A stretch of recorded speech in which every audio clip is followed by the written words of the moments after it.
Hey YouTube, Matches 860.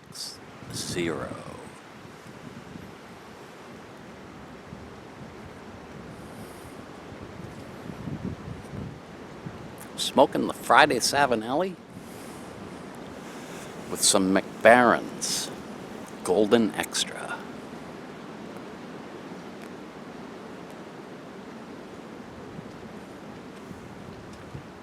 I'll do a review on this at some point.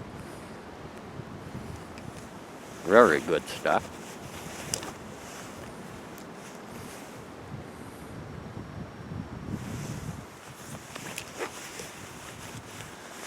So,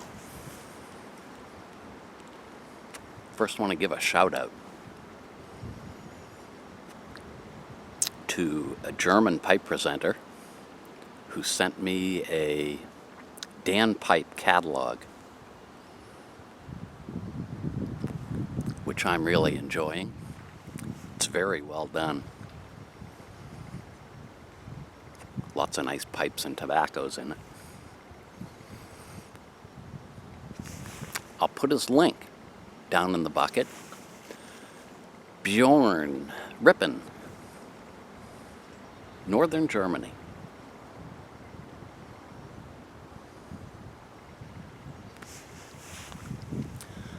So, back in 1969,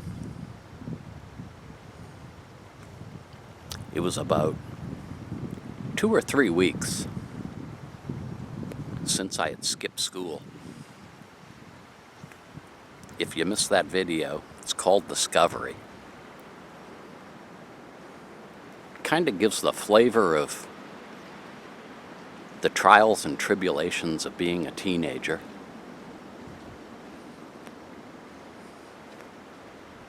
And so it was about this time in March, mid-March maybe.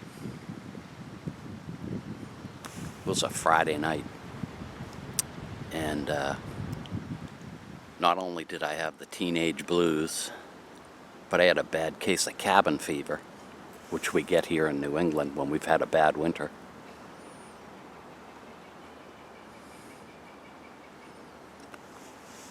It had been warm during the day, and about 7 o'clock or so at night, I decided I had to get out of the house and go for a walk.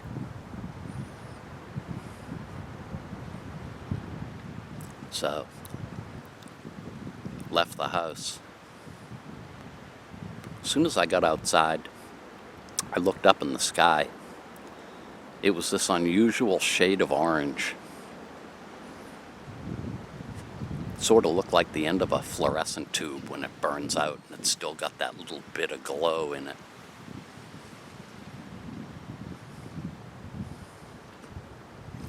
There was still a fair amount of snow on the ground, but it was in patches. There was probably more bare ground than there was snow. There was a very, very light fog coming up off of the snow as it was melting. It was probably 55 or 60 degrees out. It was beautiful. Took a breath of the air, and boy did it smell like spring. I don't know what that smell is. It's like rotting leaves and fresh earth. Every year it just tells you what's coming. So I walked over to the street behind me. Had to decide whether to cut through the woods and go over to the stores or take a walk up to the drugstore. I kind of had an idea there was too much snow and ice in the woods still. I was only wearing a pair of sneakers. So I opted for the drugstore. Got up to the end of the street where the firehouse is and walked through the back driveway. Drugstore came into sight. and there was a payphone booth outside the drugstore. Had a light in it. I could see the silhouette of somebody leaning up against it. As I got closer, it looked like it was a kid. As I got even closer, I realized it was an acquaintance of mine.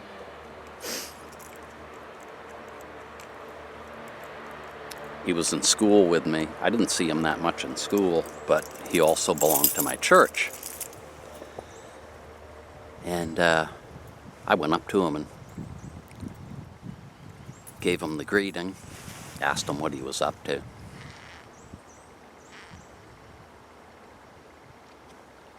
He started singing my song. He was telling me about all his problems and had to get out of the house for the night. So I said to him, "You want to walk around?" That was a common phrase back then. I think the kids before me called it messing around. When you walked around, you kind of walked aimlessly all over the place, hoping something would happen to entertain you. So we set off and went in the direction of the strip mall. And as we approached it, apparently we didn't want to have any contact with anybody else because we kind of just took a left turn before we got to the strip mall.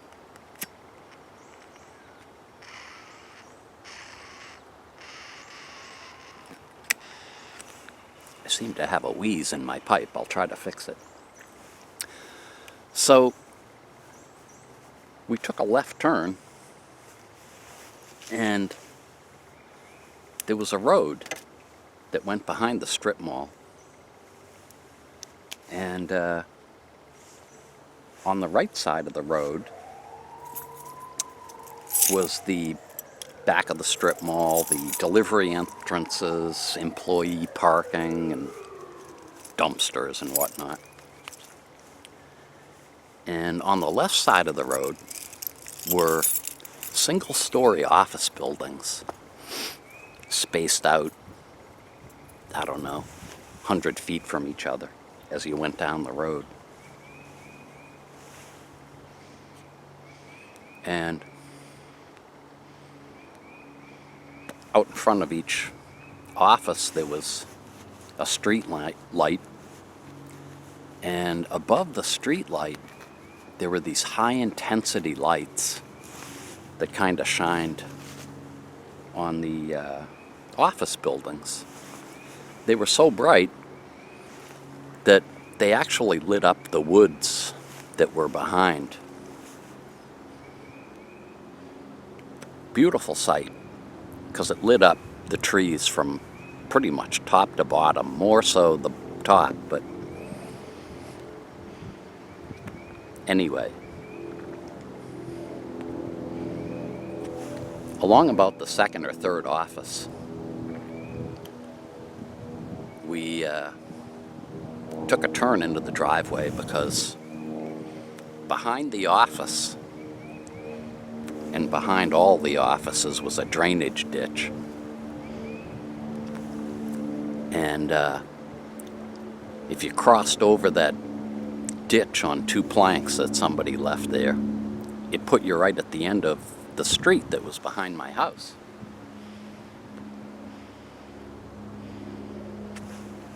So we crossed the ditch and we're still yapping away and kind of stopped at the end of the street. I said to my friend, I said, "I'm not ready to go home yet." It was about less than a 10-minute walk from where we were. It was only about 7:30 or something like that. He agreed. He didn't want to go yet. Well, on this side of the drainage ditch, there was a footpath that went a quarter of a mile alongside the ditch.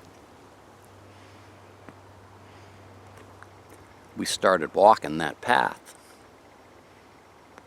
I guess with the assumption that when we got to the end of the path, we'd climb the hill on the left and that would bring us out to my street, which was then a mile walk back.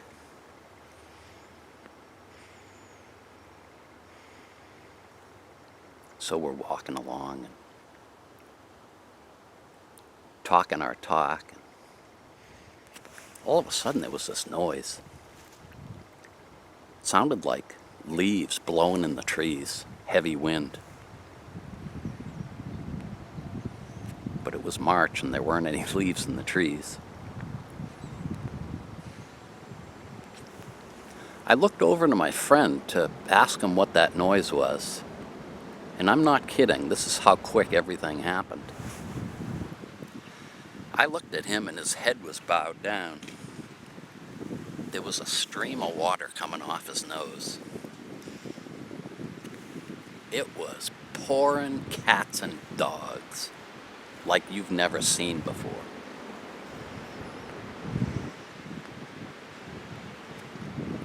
We instinctively started running. The end of the path was quite far. We knew we had to do something. My friend said, "Isn't our church beyond the woods around here somewhere?" I did some quick mental calculations. Having never attempted to get to the church from down here, I wasn't sure. Well, the rain was starting to go through our coats and we just made a beeline for the woods. Right before the woods, there was like this 10-foot wide stretch of undergrowth and pricker bushes and you name it, fallen branches. We went through that like a couple of Marines. We ended up in the woods. By this time, the rain hitting the snow in the woods had created this fog that was as thick as pea soup.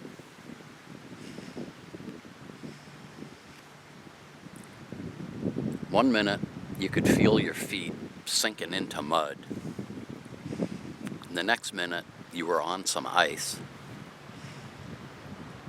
Then you were crunching through the snow. We got to a point where the fog was so thick, we couldn't see anything in front of us. If we weren't holding each other at that point, we were pretty close to it.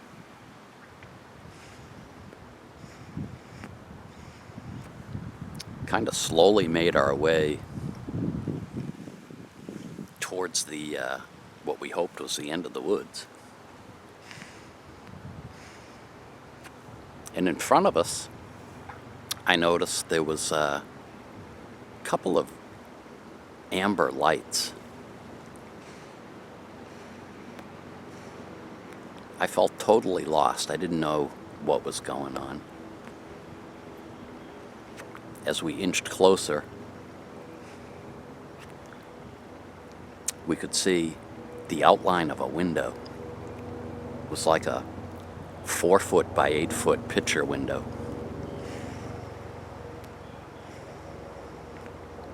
I said, I know where we are. This was a 1920s house that was on the same property as our church. We used it for Sunday school, meetings, parties, and that kind of stuff. It was really weird because it was built into the side of the hill at the end of the woods line. So the basement where we were around back of the house was at ground level. Then you had to climb this hill to get up to the front of the house. There was a 4x4 overhang over the front door. We huddled underneath that. Still getting soaked.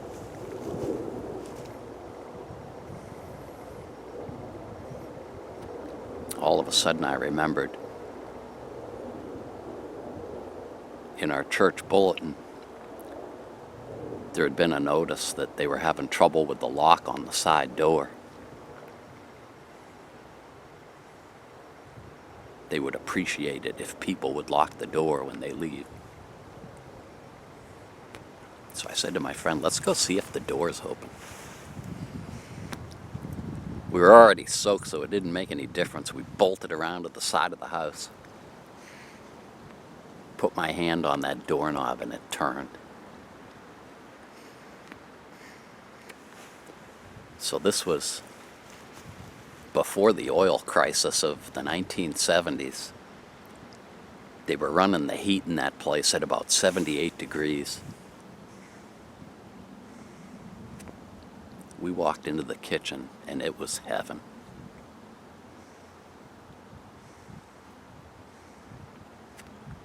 Because there was so much snow or fog outside, the light that was reflecting off of everything made it so that we could pretty much see where we were going inside. We decided to go down the basement. If somebody showed up, we could bolt out the back door.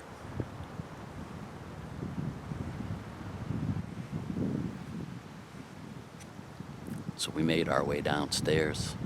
It was set up like a lounge.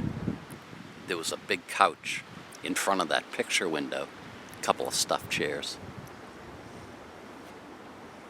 Took our coats off to let them dry. And we resumed our conversation. Probably for about a good half an hour or 45 minutes. It was so odd being in that building, that house, without any adult supervision. Getting all warmed up after our troubles outside. But the thing that remains with me was that view out the window as we sat on the couch in the dark. Had this beautiful woods, all full of fog. Those lights from the office buildings, could barely see them, but they were washed out in all this fog. Rain coming down.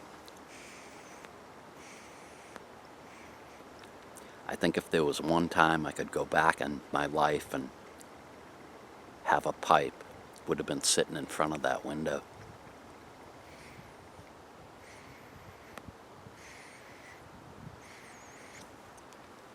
So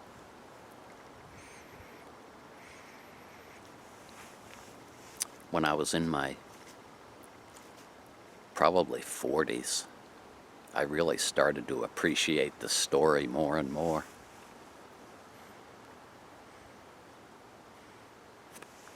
That night was like a microcosm of life where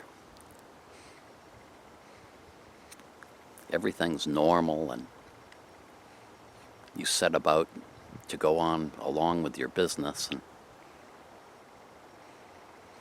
you hit rough times. You make a decision to go in a certain direction. You make a goal. And while you're getting towards that goal, you're unsure about yourself, unsure about where you're going. It's very scary.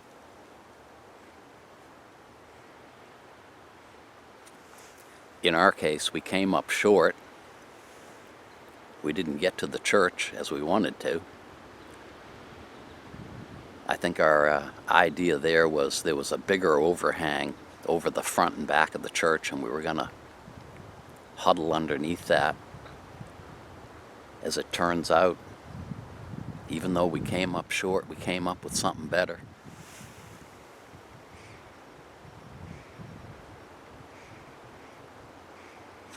as we were sitting on that couch. Probably weren't thinking about it at the time, but we were looking back on all that trouble that we had. How scary it was. But we got to a much better place. So that's my story. Thanks an awful lot for joining me. Hope you have a great weekend.